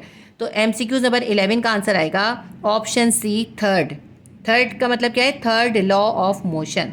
थर्ड लॉ ऑफ मोशन था every action has a reaction. तो न्यूटन के लॉ ऑफ ग्रेविटेशन से इसकी मुताबिकत ये है कि न्यूटन के लॉ ऑफ ग्रेविटेशन में भी यही कहते हैं कि जब भी कोई दो बॉडीज़ होती हैं तो दोनों बॉडीज़ एक दूसरे को बराबर की पावर के साथ अट्रैक्ट करती हैं। इसीलिए न्यूटन्स के लॉ ऑफ ग्रेविटेशन की न्यूटन के थर्ड लॉ से मुताबिकत है।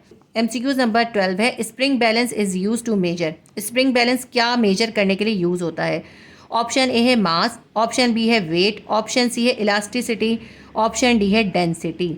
स्प्रिंग बैलेंस को वेट को मेजर करने के लिए यूज़ करते हैं। ऑप्शन बी आएगा वेट। MCQ नंबर 13 है your weight as measured on earth will be dash on moon. यानी अगर आपका ज़मीन पे जो वज़न आता है मून पर जाकर वो वज़न कम होगा या ज़्यादा होगा या सेम रहेगा। ऑप्शन ए है इंक्रीज, ऑप्शन बी है डिक्रीज, ऑप्शन सी है रिमेन सेम, ऑप्शन डी है नन ऑफ दीज। देखिए अर्थ के ऊपर जो वेट होता है वो मून पे जाके कम हो जाता है क्योंकि वेट जो है ग्रेविटी के ऊपर डिपेंड करता है। मून की ग्रेविटी कम है, अर्थ की ग्रेविटी ज़्यादा है, इसलिए जो वेट अर्थ पर आता है मून पर उससे कम वेट आता है। तो इसलिए MCQ नंबर 13 का आंसर आएगा ऑप्शन बी डिक्रीज्ड। अर्थ पर जो वज़न होता है मून पे जाकर वो डिक्रीज हो जाता है यानी कम हो जाता है। MCQ नंबर 14 है मास ऑफ अर्थ इज। अर्थ का मास आपको बताना है तो इसका आंसर आएगा ऑप्शन बी 6.0 मल्टीप्लाई बाय 10 की पावर 24 किलोग्राम। MCQ नंबर 14 का आंसर है ऑप्शन बी 6.0 मल्टीप्लाई बाय 10 की पावर 24 किलोग्राम। MCQ नंबर 15 है dash is a natural satellite. इनमें से आपको बताना है कौन सा नेचुरल सैटेलाइट है। ऑप्शन ए है अर्थ, ऑप्शन बी है जुपिटर, ऑप्शन सी है मून, ऑप्शन डी है मार्स। मून जो है वो नेचुरल सैटेलाइट है अर्थ का। MCQ नंबर 15 का आंसर आएगा option C moon. MCQ number 16 है a communication satellite complete its 1 revolution around the earth is dash hours. Communication satellite ज़मीन के इर्द गिर्द अपना एक रेवोल्यूशन कितने घंटों में कंप्लीट करता है? कम्युनिकेशन सैटेलाइट जो होता है वो 24 आवर्स के अंदर ही अपना एक रेवोल्यूशन अर्थ के इर्द गिर्द कंप्लीट करता है। ऑप्शन देख लेते हैं। ऑप्शन ए है 6, ऑप्शन बी है 12, ऑप्शन सी है 18, ऑप्शन डी है 24। तो एमसीक्यूज नंबर 16 का आंसर आएगा option D 24 hours. MCQs number 17 है the velocity of satellite is dash of its mass. Satellite की वेलोसिटी जो है उसके मास से डिपेंडेंट होती है या इंडिपेंडेंट होती है या उसके इक्वल होती है। तो ऑप्शन ए है इंडिपेंडेंट, ऑप्शन बी है डिपेंडेंट, ऑप्शन सी है इक्वल, ऑप्शन डी है डबल। किसी भी सैटेलाइट की जो वेलोसिटी होती है उसके मास से इंडिपेंडेंट होती है, यानी उस सैटेलाइट का मास ज़्यादा हो या कम हो उससे उसकी वेलोसिटी पे कोई असर नहीं होता। तो एमसीक्यूज नंबर 7 का आंसर आएगा option A independent. MCQs number 18 है dash are use to put satellite into orbits. Orbits के अंदर सैटेलाइट्स को रखने के लिए किस चीज़ को यूज़ करते हैं, यानी ऑर्बिट्स के अंदर सैटेलाइट्स को किस तरह रखते हैं, किस चीज़ के ज़रिए रखते हैं। ऑप्शन ए है हेलीकॉप्टर, ऑप्शन बी है एरोप्लेन, ऑप्शन सी है रॉकेट, ऑप्शन डी है नन ऑफ दीज। सैटेलाइट्स को ऑर्बिट्स के अंदर रॉकेट के जरिए रखा जाता है। एमसीक्यूज नंबर 18 का आंसर है option C rocket. MCQs number 19 है the critical velocity V C is equals to. Critical velocity का आपको फॉर्मूला लिखना है। क्रिटिकल वेलोसिटी जो होती है वो होती है √g multiply by capital R, यानी gravitational acceleration multiply by radius. तो एमसीक्यूज नंबर 19 का आंसर आएगा option C √g multiply by capital are.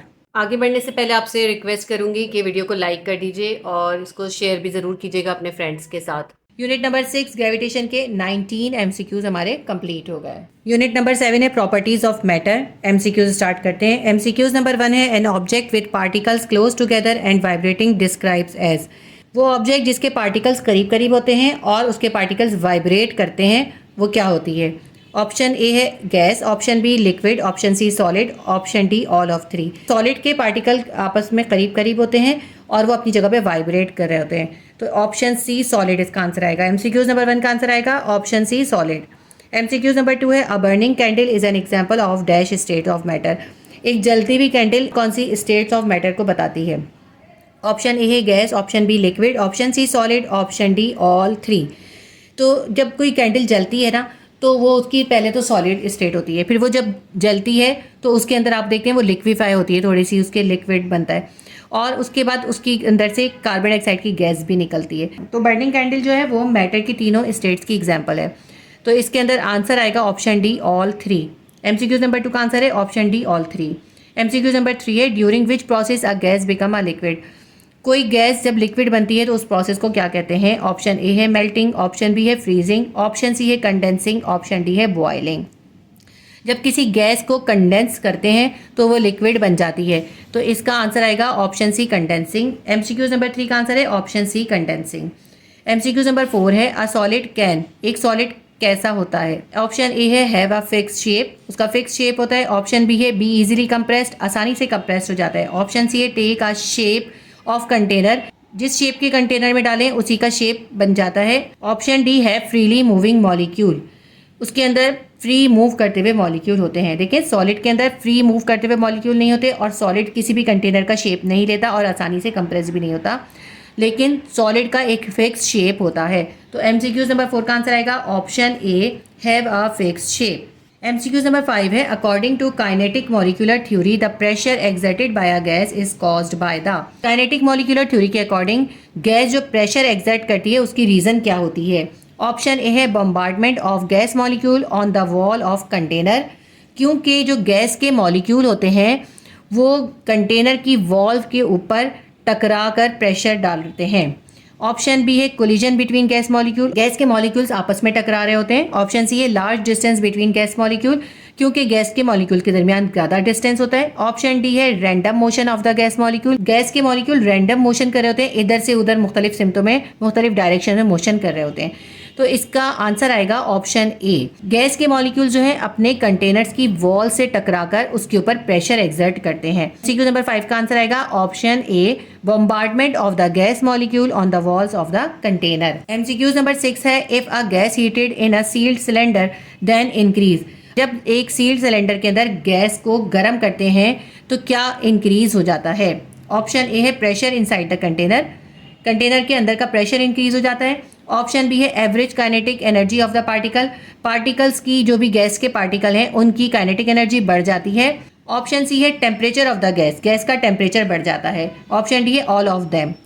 ये तीनों ही काम होते हैं। जब किसी सील्ड सिलेंडर के अंदर या बंद कंटेनर के अंदर गैस को हीट करते हैं तो सबसे पहले उसका टेम्परेचर इंक्रीज होता है, फिर उसके मॉलिक्यूल्स की या पार्टिकल्स की काइनेटिक एनर्जी इंक्रीज हो जाती है और फिर उसका कंटेनर के ऊपर प्रेशर इंक्रीज हो जाता है। एमसीक्यूज नंबर 6 का आंसर आएगा option D all of them. MCQs number 7 है a gas in a container of fixed volume is heated, what happened to the molecule of the gas.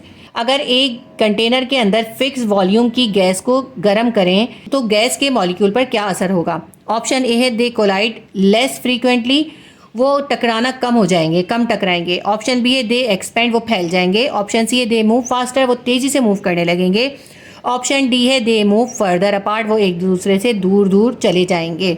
तो इसका आंसर आएगा option C they move faster. जब किसी container के अंदर gas के fix volume को हीट अप करते हैं तो क्योंकि उनका टेम्परेचर इंक्रीज हो जाता है तो उनकी काइनेटिक एनर्जी और टेम्परेचर इंक्रीज हो जाता है और वो ज़्यादा तेज़ी से मूव करने लगते हैं। एमसीक्यू नंबर 7 का आंसर आएगा option C they move faster.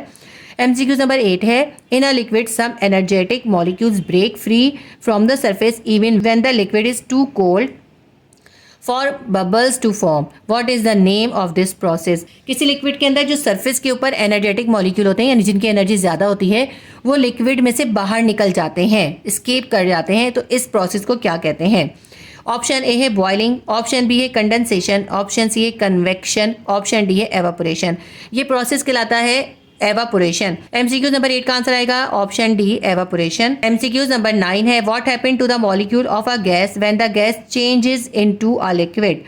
जब गैस लिक्विड में चेंज होती है तो उसके मॉलिक्यूल्स में क्या चेंज आता है। ऑप्शन ए है they move closer and lose energy, molecules जो है एक दूसरे के करीब आ जाते हैं, उनकी एनर्जी कम हो जाती है। ऑप्शन बी है they move closer and gain energy, gas के मॉलिक्यूल करीब आ जाते हैं और उनकी एनर्जी भी बढ़ जाती है। ऑप्शन सी है they move apart and lose energy, वो दूर दूर चले जाते हैं और एनर्जी भी कम हो जाती है। ऑप्शन डी है they move apart and gain energy, वो दूर दूर चले जाते हैं और एनर्जी बढ़ जाती है। जब किसी गैस को लिक्विड में चेंज करते हैं तो उसके मॉलिक्यूल आपस में करीब आते हैं और उनकी एनर्जी लूज हो जाती है। तो एमसीक्यूज नंबर 9 का आंसर आएगा option A they move closer and lose energy. MCQs number 10 है a substance has a melting point of -70 degree centigrade and a boiling point of 117 degree centigrade. In which state does the substance exist at -10 degree centigrade and at 110 degree centigrade? एक substance है जिसका melting point जो है -17 degree centigrade पे यानी -17 degree centigrade पे वो melt हो जाती है और वो बॉयल कितने पे होती है 117 डिग्री सेंटीग्रेड पे।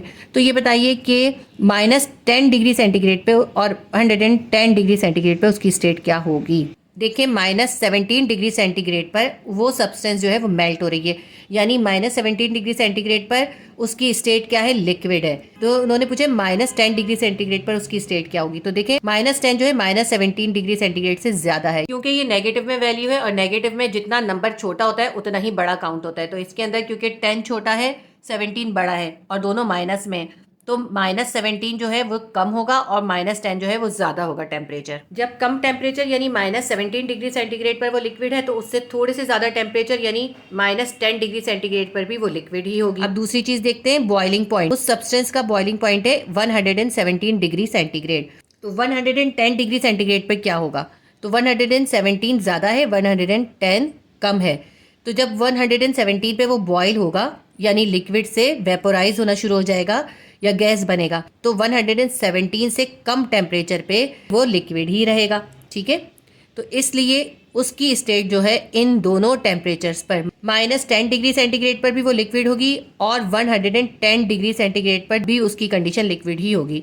इसलिए एमसीक्यूज नंबर 10 का आंसर आएगा option C liquid liquid. Unit number 7 properties of matter के हमारे 10 एमसीक्यूज कंप्लीट हो गए। यूनिट नंबर है 8 energy sources and transfer of energy. MCQs start करते हैं। एमसीक्यूज नंबर 1 है if force of 6 Newton displace an object 2 metre in the direction of force then work done will be. 6 Newton की force किसी object को एक direction में 2 metre तक displace कर दे तो कितना वर्क डन होगा। छोटा सा एक न्यूमेरिकल है ये। देखिए वर्क डन किसके बराबर होता है, फोर्स मल्टीप्लाई बाय डिस्टेंस के। तो आप फोर्स को डिस्टेंस से मल्टीप्लाई कर देंगे। फोर्स इसमें गिवन है 6 न्यूटन और डिस्टेंस उस फोर्स को अप्लाई करने से वो बॉडी डिस्टेंस तय कर रही है D = 2 मीटर। और वर्क डन यानी W आपको फाइंड करना है। W किसके बराबर होता है? F × D। F है 6, D है 2। 6 × 2 होगा 12 जूल वर्क डन हो रहा है। ऑप्शन ए है 0 जूल, ऑप्शन बी है 12 जूल, ऑप्शन सी है 3 जूल, ऑप्शन डी है 12 न्यूटन।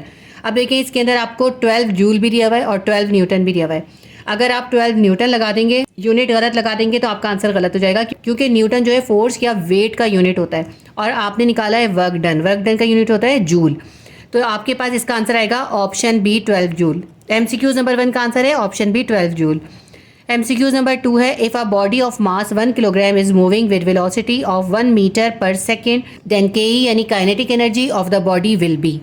कहते हैं एक बॉडी है जिसका मास 1 किलोग्राम है और उसकी वेलोसिटी 1 मीटर पर सेकेंड है, तो आपको उस बॉडी की काइनेटिक एनर्जी फाइंड करनी है। MCQ नंबर 2 को सॉल्व करते हैं। मास हमें गिवन है 1 किलोग्राम, वेलोसिटी है उस बॉडी की 1 metre per second, kinetic energy यानी KE हमें फाइंड करनी है। Kinetic energy = 1/2 mv²।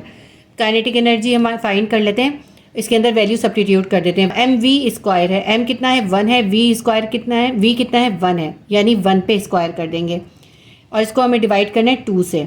ठीक है, 1 का स्क्वायर करेंगे 1 ही आएगा और 1 को 1 से मल्टीप्लाई करेंगे हमारे पास आ जाएगा 1। 1 को 2 से डिवाइड कर देंगे, क्या आ जाएगा 0.5 जूल। काइनेटिक एनर्जी है 0.5 जूल। MCQ नंबर 2 के ऑप्शन है, option A 10 joules, option B है 0.5 जूल्स, ऑप्शन सी है 2 जूल्स, ऑप्शन डी है 1 जूल। MCQ नंबर 2 का आंसर आएगा option B 0.5 joules. MCQ number 3 है, if a machine perform 20 joule of work in 10 second then its power is. एक machine जो है 20 joule का वर्क डन कर रही है 10 सेकेंड के अंदर, आपको उसकी पावर बतानी है। पावर हम फाइंड करते हैं, वर्क डन को उस टाइम से डिवाइड कर देते हैं। 20 जूल वर्क डन है और 10 सेकेंड टाइम है, 20 को 10 से डिवाइड करेंगे कितना आ जाएगा 2 वॉट। बहुत ईजी सा है ये भी। देखें वर्क डन कितना हो रहा है 20 जूल हो रहा है, टाइम लग रहा है उसमें 10 सेकेंड, पावर हमें फाइंड करनी है। P = W/T होता है, यानी पावर होती है work done in a per unit, जितने टाइम के अंदर जितना वर्क डन होता है वो उसकी पावर होती है। W है 20, टाइम है 10, 20 को 10 से डिवाइड करेंगे हमारे पास आ जाएगा 2 वॉट। ऑप्शन देख लेते हैं MCQ नंबर 3 के। ऑप्शन ए है 200 वॉट, ऑप्शन बी है 20 वॉट, ऑप्शन सी है 2 वॉट, ऑप्शन डी है 0.2 वॉट। MCQ नंबर 3 का आंसर आएगा option C 2 watt. MCQ number 4 है, a body of mass 1 kilogram is lifted through a height of 1 metre. The energy possessed in the body will be considered G = 10 metre per second square. आपको बताना है कि एक body जिसका मास 1 kilogram है उसको 1 metre की हाइट तक उठाया गया है, तो आपने बताना है उस बॉडी के अंदर अब कितनी एनर्जी स्टोर हो गई है, यानी आपको इसकी पोटेंशियल एनर्जी यानी PE फाइंड करनी है और आपको स्मॉल g की वैल्यू गिवन है 10 मीटर पर सेकेंड स्क्वायर। इसको भी सॉल्व कर लेते हैं। मास उस बॉडी का है 1 किलोग्राम और उसकी g यानी ग्रेविटेशनल एक्सेलरेशन है 10 मीटर पर सेकेंड स्क्वायर। जितनी हाइट तक उसको लिफ्ट किया गया है वो है 1 metre, h = 1 metre. Potential energy यानी PE, उसके अंदर जो स्टोर एनर्जी है यानी पोटेंशियल एनर्जी हमें फाइंड करनी है। इसका फॉर्मूला क्या होता है, PE = m × G × h। मास को ग्रेविटेशन एक्सेलरेशन और उसकी हाइट के साथ मल्टीप्लाई कर देंगे। मास हमारे पास है 1, G हमारे पास है 10 और h हमारे पास है 1। 10 को 1 से मल्टीप्लाई करेंगे 10 आ जाएगा। पोटेंशियल एनर्जी है 10 जूल, क्योंकि एनर्जी है इसलिए इसका यूनिट भी जूल होगा। नंबर 4 के ऑप्शन देख लेते हैं। ऑप्शन ए है 1 जूल, ऑप्शन बी है 10 जूल, ऑप्शन सी है 100 जूल, ऑप्शन डी है 1000 जूल। MCQ नंबर 4 का आंसर आएगा option B 10 joule. MCQ number 5 है, the energy release during fission और fusion reaction is called. Fission और फ्यूजन रिएक्शन में जो एनर्जी रिलीज होती है उसे क्या कहते हैं। ऑप्शन ए है सोलर एनर्जी, ऑप्शन बी है जियोथर्मल एनर्जी, ऑप्शन सी है टाइडल एनर्जी, ऑप्शन डी है न्यूक्लियर एनर्जी। फिजन और फ्यूजन रिएक्शन में जो एनर्जी रिलीज होती है उसे कहते हैं न्यूक्लियर एनर्जी। MCQ नंबर 5 का आंसर आएगा option D nuclear energy. MCQ number 6 है, which is the renewable source of energy. हमें बताना है इनमें से कौन सी जो है रिन्यूएबल एनर्जी सोर्स है। ऑप्शन ए है solar and wind, option B है कोल, ऑप्शन सी है नेचुरल गैस, ऑप्शन डी है पेट्रोलियम। देखिए कोल, नेचुरल गैस और पेट्रोलियम जो है ये नॉन रिन्यूएबल एनर्जी सोर्सेज हैं। सिर्फ सोलर और विंड जो है ये रिन्यूएबल एनर्जी सोर्सेज हैं। तो MCQ नंबर 6 का आंसर आएगा option A solar and wind. MCQ number 7 है, the ratio of output to input is called. Output का इनपुट के साथ जो रेशो होता है यानी आउटपुट डिवाइडेड बाय इनपुट को क्या कहते हैं? ऑप्शन ए है एनर्जी, ऑप्शन बी है वर्क, ऑप्शन सी है पावर, ऑप्शन डी है एफिशिएंसी।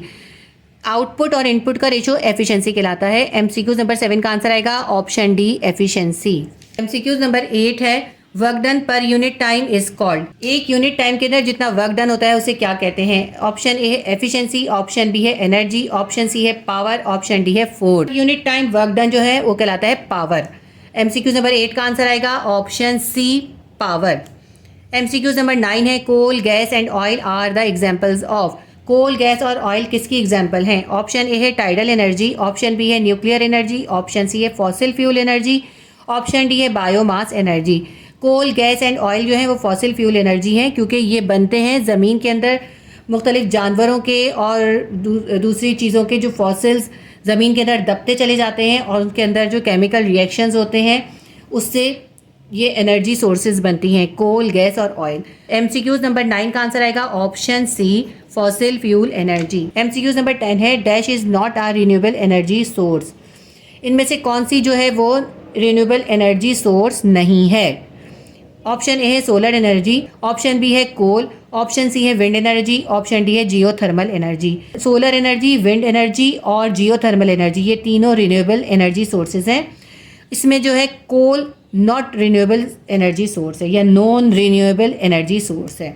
एमसीक्यूज नंबर 10 का आंसर आएगा ऑप्शन बी कोल। चैप्टर नंबर 8 के 10 एमसीक्यूज हमारे कंप्लीट हो गए। यूनिट नंबर 9 है थर्मल प्रॉपर्टीज ऑफ मैटर। इसके एमसीक्यूज करते हैं। एमसीक्यूज नंबर 1 है heat is the form of. Heat किसकी फॉर्म होती है? ऑप्शन ए है प्रेशर, ऑप्शन बी है वेट, ऑप्शन सी है एनर्जी, ऑप्शन डी है ऑल। हीट जो है एनर्जी की एक फॉर्म है। एमसीक्यूज नंबर 1 का आंसर आएगा option C energy. MCQs number 2 है heat capacity is the product of mass and. Heat capacity mass और डैश का प्रोडक्ट होती है।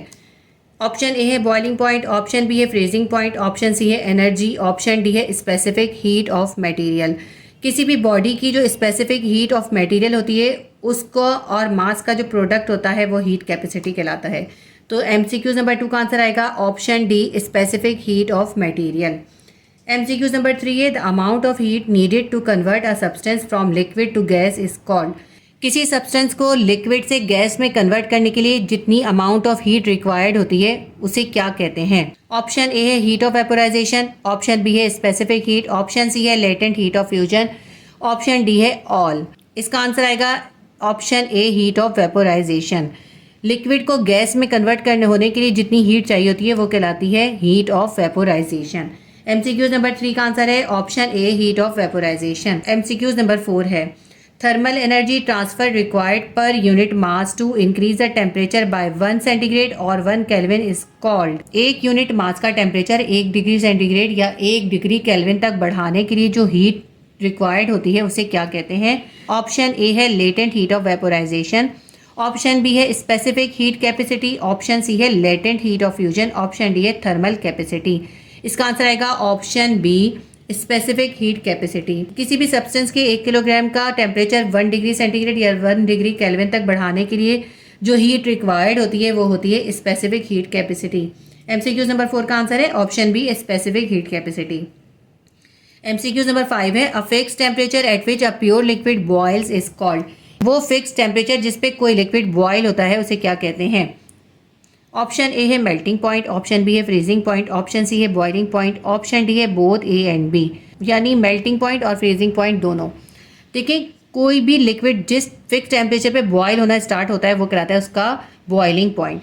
तो एमसीक्यूज नंबर 5 का आंसर आएगा option C boiling point. MCQs number 6 है the melting point of ice eight normal atmospheric pressure is. Normal atmospheric pressure पे ice का मेल्टिंग पॉइंट क्या होता है? ऑप्शन ए है 0 डिग्री सेंटीग्रेड, ऑप्शन बी है 0 डिग्री केल्विन, ऑप्शन सी है 100 degree centigrade, option D है बोथ ए एंड बी, यानी 0 डिग्री सेंटीग्रेड और 0 केल्विन दोनों।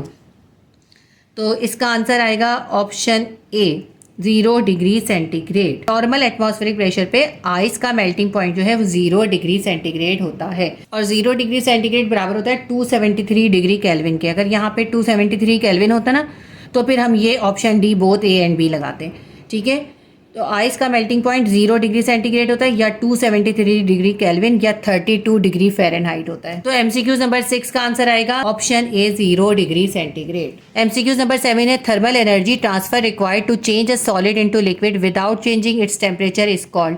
टेम्परेचर को चेंज करे बगैर एक सॉलिड को लिक्विड में चेंज होने के लिए या कन्वर्ट होने के लिए जितनी थर्मल एनर्जी चाहिए होती है उसे क्या कहते हैं? ऑप्शन ए है latent heat of fusion, option B है latent heat of vaporisation, option C है latent heat of boiling, option D है स्पेसिफिक हीट कैपेसिटी। इसका आंसर आएगा option A latent heat of fusion. क्योंकि देखिए जब सॉलिड लिक्विड में कन्वर्ट हो रहा होता है और टेम्परेचर को चेंज नहीं किया जा रहा होता, टेम्परेचर कांस्टेंट होता है, उसको सॉलिड से लिक्विड में कन्वर्ट होने के लिए जितनी हीट चाहिए होती है वो कहलाती है latent heat of fusion. MCQs number 7 का आंसर आएगा option A latent heat of fusion.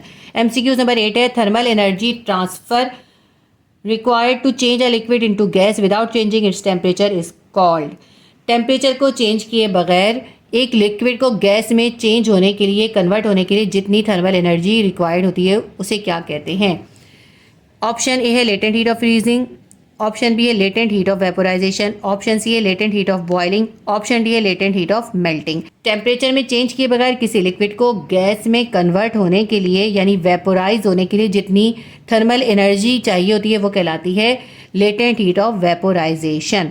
क्योंकि जब लिक्विड गैस में कन्वर्ट होता है तो वेपोराइज होता है, तो उसके लिए लेटेंट हीट ऑफ वेपोराइजेशन की जरूरत होती है। एमसीक्यूज नंबर 8 का आंसर आएगा option B latent heat of vaporization. MCQs number 9 है vaporization can occur at. Vaporization हो सकता है किस किस कंडीशन में हो सकता है? अच्छा, यहाँ मेरे ख्याल में वेपोराइजेशन की जगह एवापोरेशन होना चाहिए, मुझे लगता है यहाँ पे मिस प्रिंटिंग हुई है। तो इसका ऑप्शन है option A freezing point, option B melting point, option C boiling point, option D all temperature. तो एवापोरेशन का जो प्रोसेस है या वेपोराइजेशन का जो प्रोसेस है वो तमाम टेम्परेचर पे होता है, एट एनी टेम्परेचर। तो एमसीक्यूज नंबर 9 का आंसर आएगा option D all temperatures. MCQs number 10 है rate of evaporation of a liquid can be increased by. किसी लिक्विड का एवापोरेशन का रेट जो है किस तरह बढ़ाया जा सकता है? देखिए एवापोरेशन का जो प्रोसेस होता है ना, एवापोरेशन होता है लिक्विड का एवापोरेट होना यानी वेपर में कन्वर्ट होना। ऑप्शन देखते हैं इसके। ऑप्शन ए है इंक्रीजिंग ह्यूमिडिटी, ह्यूमिडिटी को बढ़ाने से एवापोरेशन इंक्रीज हो जाएगा।